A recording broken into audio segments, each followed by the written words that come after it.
sale of tobacco to children and kids 18 years and younger, the cities of Fountain and Manitou Springs passed the non-cigarette tobacco product retail licensing ordinance that became effective in 2012. This ordinance happened because a bunch of students got together and told their communities that making healthy choices about tobacco was important to them, which means this ordinance was about more than just creating a new law. It was a reflection of young people's desire for their community's help in making healthy decisions and environments.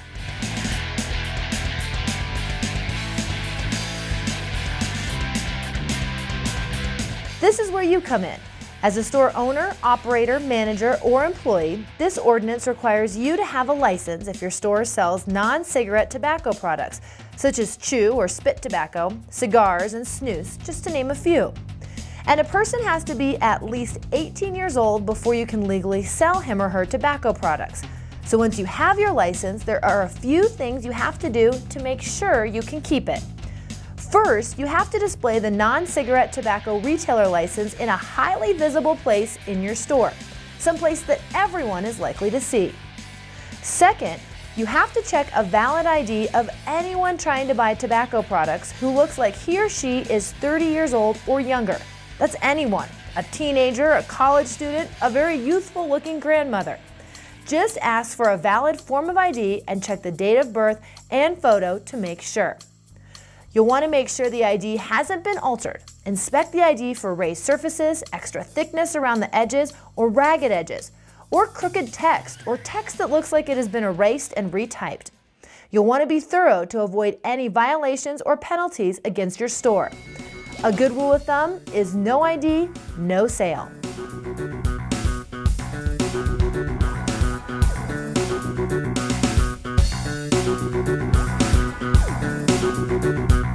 Next, make sure that none of your employees who are under the age of 18 handle non-cigarette tobacco products, including selling, stocking, or retrieving the products. And finally, it is against the law for your store to have any self-service displays for non-cigarette tobacco products. There are legal penalties for not following the ordinance. A store owner will receive a fine in the range of $100 to $500 for each time the owner or an employee sells tobacco to an underage person. Depending on how many violations happen in a year, the store owner can even have their license suspended or revoked, which would mean not getting to sell tobacco products at all. Let's talk about what products are covered under this ordinance. It'll be helpful if you make a list. Chew or spit tobacco, pipe tobacco, cigars and cigarillos, snus, snuff, sticks, strips, and orbs, and hookah tobacco, often called shisha.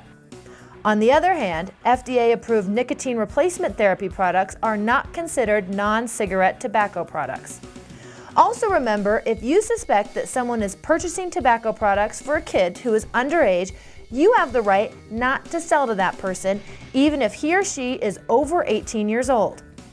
By following the non-cigarette tobacco product retail licensing ordinance, you avoid costly and maybe even permanent penalties that come from the illegal sale of tobacco products to minors. But even better, you can play an important role in helping kids stay safe and healthy. Thank you for your cooperation in helping children be healthy and safe.